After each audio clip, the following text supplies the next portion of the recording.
Now we take a deeper look at where we as a country go in the aftermath of the Capitol attack.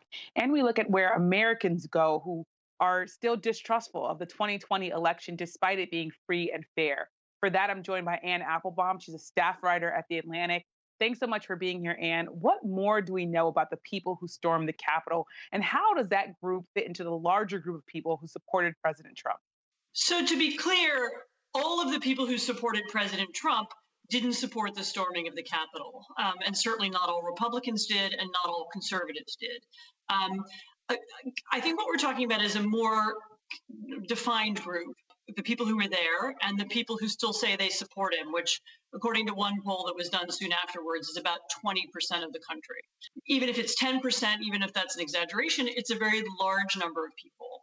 And what's important about this group is these are people who no longer accept the rules of American democracy. When they were attacking Congress, they weren't Republicans attacking Democrats. They were attacking the institution of Congress itself. They were trying to prevent it from Congress from certifying the winner of the presidential election. So that means they are now a group of people who are de facto outside of politics. They're an anti-systemic group. You can call them seditionists, you can call them insurgents, but they are no longer part of the American political system. You call them seditionists and you say they're no longer part of the American system. I wonder what role you think social media and the many ways that we communicate plays in this, as well as how do we combat and how do we as a country combat disinformation using all of those different mediums? Social media accelerates and exaggerates trends that already exist. And of course, one of the functions that it now has is that it now enables you or me or anyone or this group of people to live in a completely separate world from everyone else. So you can live in a world where all the news that you get and all the information that you see and all the things that your friends are sharing with you all confirm and repeat your things that are according to your point of view. And that means you can now live in effect in an alternate reality. And we now have a percentage of the country who do live in an alternate reality in which Trump won the election and the election was stolen by Joe Biden. And we now have, as a country, a problem. What are we going to do about that group of people? Thinking about this, I actually came to a conclusion that's a little bit counterintuitive or surprising for a lot of Americans. One of the best tactics is to change the subject. Having all of us shout at one another about our existential differences all the time isn't going to solve the problem.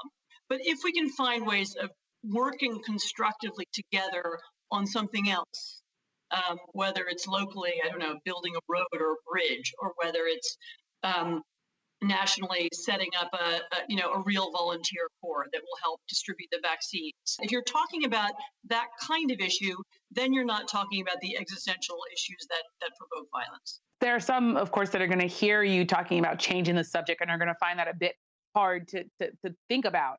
You say that these seditionists, that January 6th was their 1776. So how do we as Americans coexist, especially when you think of 74 million people supporting President Trump?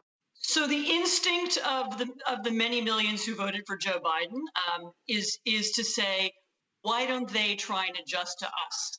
Why don't their news stations send reporters to interview yoga instructors in Brooklyn and ask them why they voted for Joe Biden? Why don't they send people to interview Black women in Atlanta and ask them why did they vote for Joe Biden? So why don't they try to understand us? But if they don't try to understand us, they nevertheless, as I say, remain our problem. And so therefore, we will have to find a way to reach out to them, a way to include them in some kind of conversation, even if only with the aim of avoiding further violence. Mhm.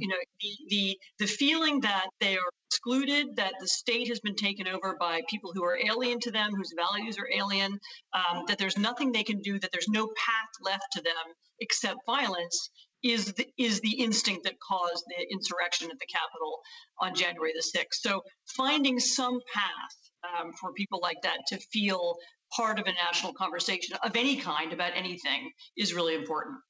A conversation that will surely keep going. Thank you so much, Anne Applebaum of The Atlantic. Thank you very much.